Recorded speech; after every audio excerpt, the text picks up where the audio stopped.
আর যে team TV 61 আমাদের এই চ্যানেলটি নতুন আপডেট খবর এসছে। আপনারা দেখুন যে হাওড়ার ব্রিজে একটা 4 চাকা গাড়ি যাচ্ছিল, সেই 4 চাকা গাড়ি যাওয়ার জন্য মুড়ির বস্তাটা খুলে পড়ে যাওয়ার জন্য 4-5 জন মরে গেছে, কিন্তু পুরো রাস্তা জাম হয়ে গেছে।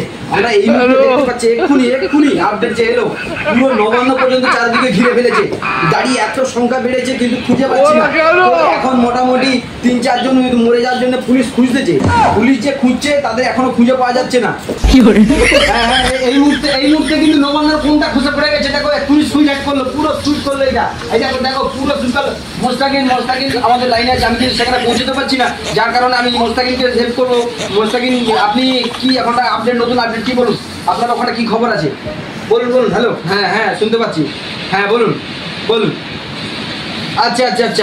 আচ্ছা, এক্ষুনি একটা নতুন আপডেট পেলাম এক্ষুনি। মোটামুটি একটা মুরগির ডিম পাড় থেকে স্ট্রোক হয়ে মরে গেল, কিন্তু হাঁস 3-4টে অনশনের জন্য ধর্মঘট ডেকেছে 24 ঘন্টা। এই 24 ঘন্টা ধর্মঘট ডাকার জন্য কলকাতা পুরো জাম থাকবে। কালকে এই মুহূর্তে খবর পাওয়া গেল 3-4টে হাঁস নাকি 4-5টা মুরগিকে ধরে রেপ করে দিয়েছে। ওই কারণে ডিম পাড়া বন্ধ করেছে। আজকে যে খবরটা নতুন আপডেট পাইলাম, সেই মুরগির ডিমের দাম কমে যাওয়ার জন্য কিন্তু আজকে কেউ মুরগির ডিম পাড়তেছে না। এই মুহূর্তে আমাদের নতুন আপডেট পাচ্ছি। মোটামুটি এই দেখো, সেই গুলিটা কিরকম লাগলো, দেখো পুরো ভেঙে গেছে। এখানটা পুরো দেখলে কিরকম, দেখো পুরো ভালো করে ক্যামেরা করো। হ্যাঁ, পুরো ভেঙে ফেলেছে, এত জোর শুট করেছে। গুলিটা লেগেছে কোথায় দেখেছে তো, নবান্নর কোণে। এই দেখো গুলিটা কিরকম লাগলো।